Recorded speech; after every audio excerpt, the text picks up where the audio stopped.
story tonight. Yes, so weekly with these themes, we are going to invite someone from the CLC community to share. So you don't have to listen to Andrew and I talk every day. So you can thank us later for that.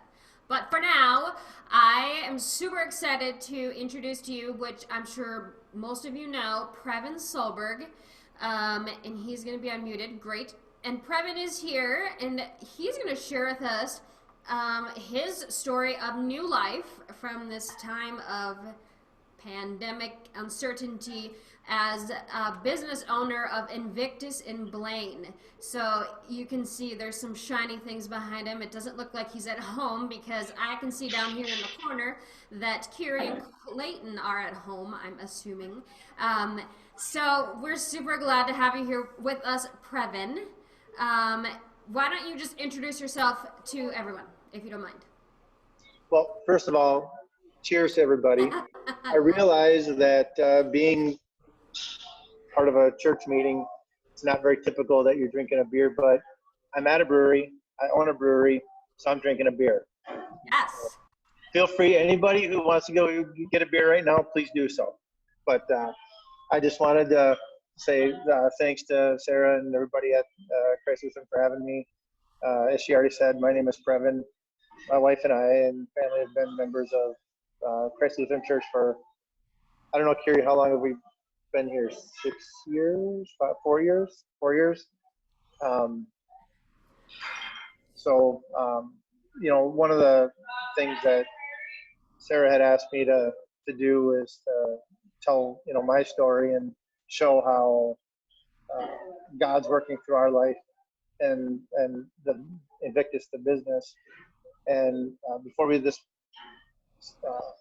started, I kind of told her that it's not easy for me to speak in terms of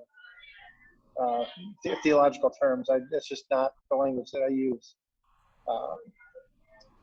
But early on in my marriage, my wife introduced me to Nadia Bolsweber, who's a theologian. I'm sure many of you know who she is.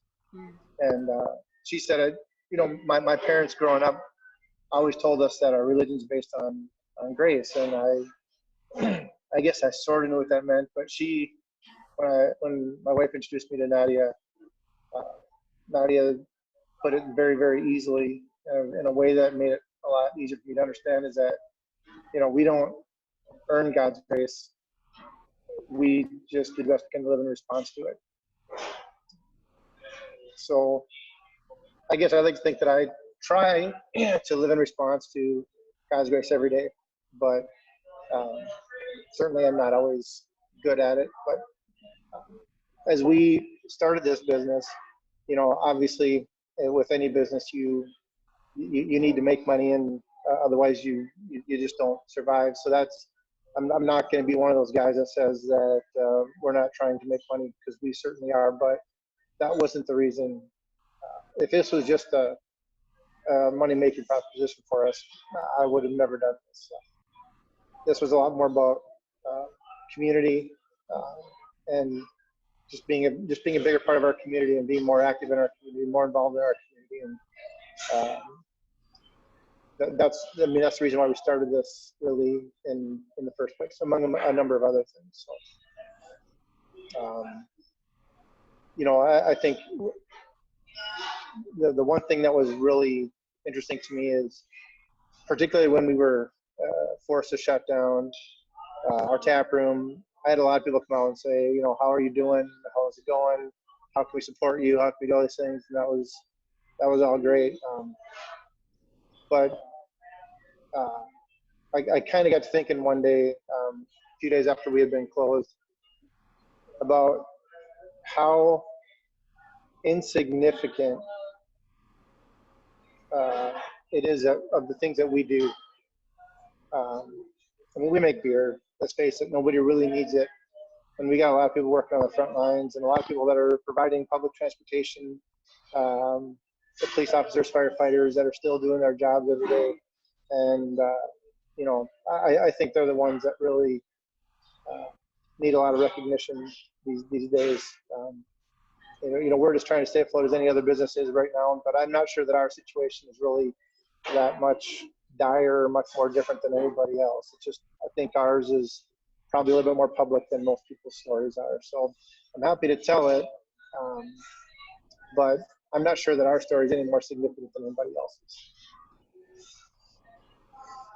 Well, I think your story is significant in the sense of what you just said about community and how important that is for you, and the story or the narrative of how um, it's not about. Obviously, you need the money to keep it open, but it's not. You're not in it for that reason. You're in it for that community building, and that's what who we are as the church. And so, if we think, theologically about it, you are an extension of the church. You're a place where people gather, and you've invited us there as a church community a few times already, and I think that's really awesome.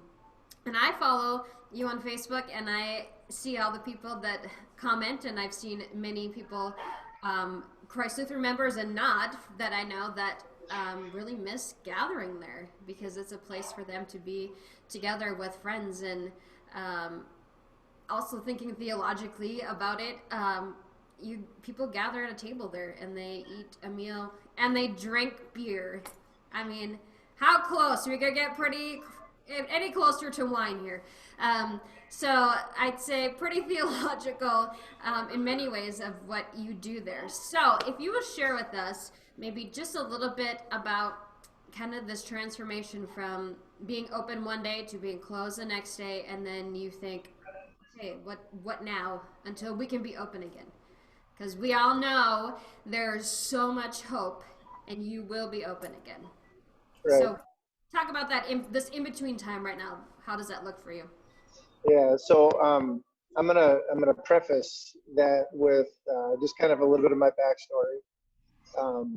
In 2000, so during the economic downturn in 2007, 2008, and beyond, I was a vice president at a small credit union locally here, and we were really struggling. The guy that hired me at that credit union in 2003. The long story short was he was let go for some very inappropriate activity, and we were charged with trying to right the ship, trying to fix it. We were fortunately left in a good financial situation. This was prior to the crisis, and then the financial crisis of 2008 hit, and we were really in a very difficult situation. We hired a guy that took over, did a really, really good job righting the ship and creating policies, procedures, and doing all the things that were ethical and everything, but made some decisions that were made in all the best faith that just didn't work out. Fast forward to January 1st, 2010, I took over as the CEO of that credit union, trying to navigate this economic downturn. We were able to do so, and by 2013, from 2010 to 2013, we went from being one of the worst performing credit unions in our asset class in the state, one of the best. I certainly didn't do that alone. We had a lot of people that made a lot of sacrifices during that time to make it work, and we did it. Fast forward to now, you look at the situation, and a lot of the things that we dealt with at the credit union were things that had, I'm not saying it wasn't easy, I'm not saying it was easy, but there seemed to be a clear path to figure out how to fix whatever problems we were dealing with at the time. There are certain things you can plan for, and you kind of plan for worst case scenarios and everything. But when this situation hit us, I'm gonna have to go back and look at my business plan that I wrote for the brewery, but I don't think I wrote anything in the business plan about being shut down for a pandemic. I'm pretty sure I didn't. I might have Now, interestingly enough, I did write our pandemic. We did have a pandemic policy at the credit union. You're required to, and I wrote that policy. I wish I had kept it. When I left there, I wish I had brought it with me.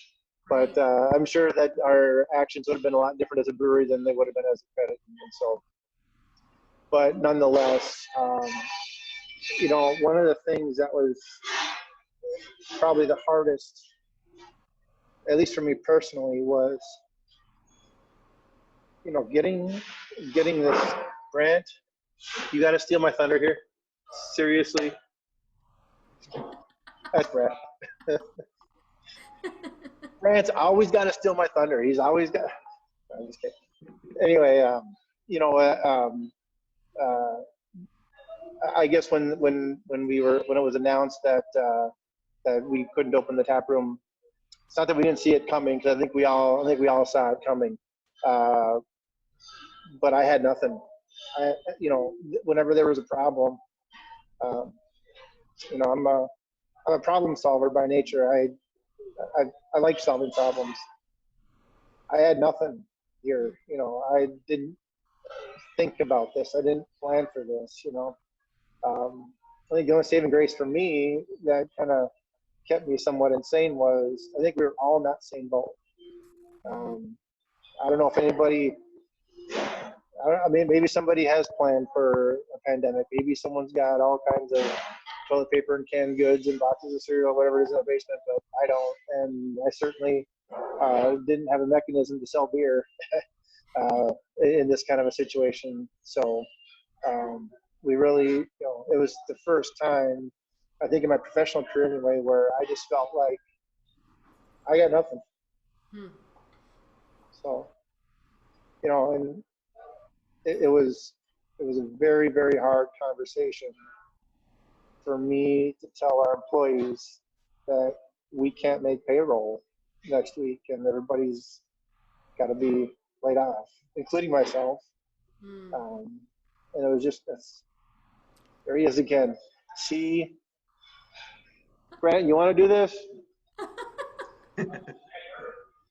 What's that? He said he's got work to do, so. But, the great thing was I'm telling our staff, I can't pay you. And their response was, we got you. So, Brent's working for tips only. We're not paying you. And we got a lot of our staff that are doing that now. So it's really overwhelming that we have that kind of support. I think that's absolutely a testimony to the community that you build and the character that you embody and how you lead your organization and your business. So that's really remarkable. Thanks for sharing that with us. I'm going to ask one more question, and you can answer it personally or as a business owner or both. Where do you find hope today for what is to come?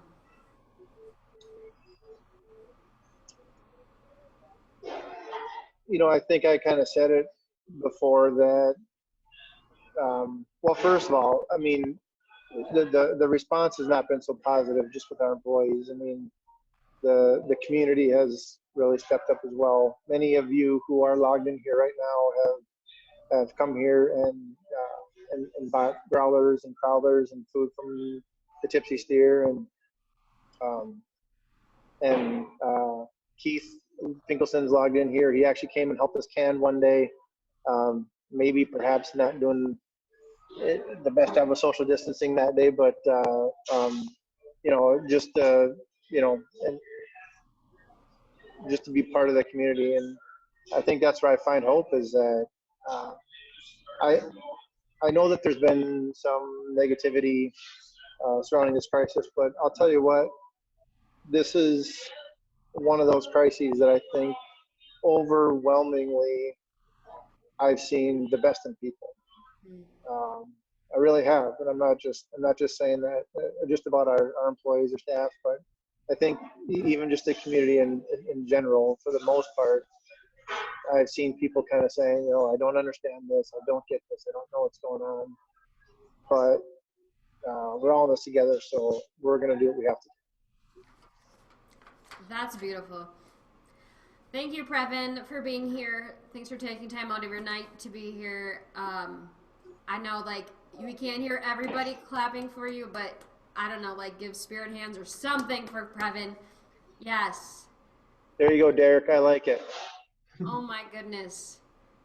What a beautiful story. Thank you so much. One of just one other quick thing too. I don't know if people know where the name Invictus comes from, but Invictus is the name of a poem, and it's Latin for unconquerable. And my business partner, Sam's grandfather, would recite and the poem to him when he was a kid, and he just had a lot of fond memories of the poem and the meaning of it. The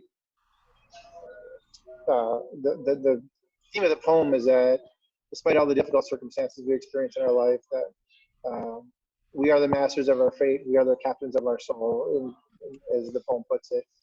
And I think this is very fitting, not just for us as a business or a brewery, but I think it's really for us as a community, as a society, as a church, as just everything that we do as individuals, that I think we're mastering our fate right now. Yeah, absolutely. Thank you so much, Previn. That might be a bit of a agnostic statement, but I'm saying that in theme of the poem. So. You're fine. I love it. That's great. Thank you. Thanks for being here.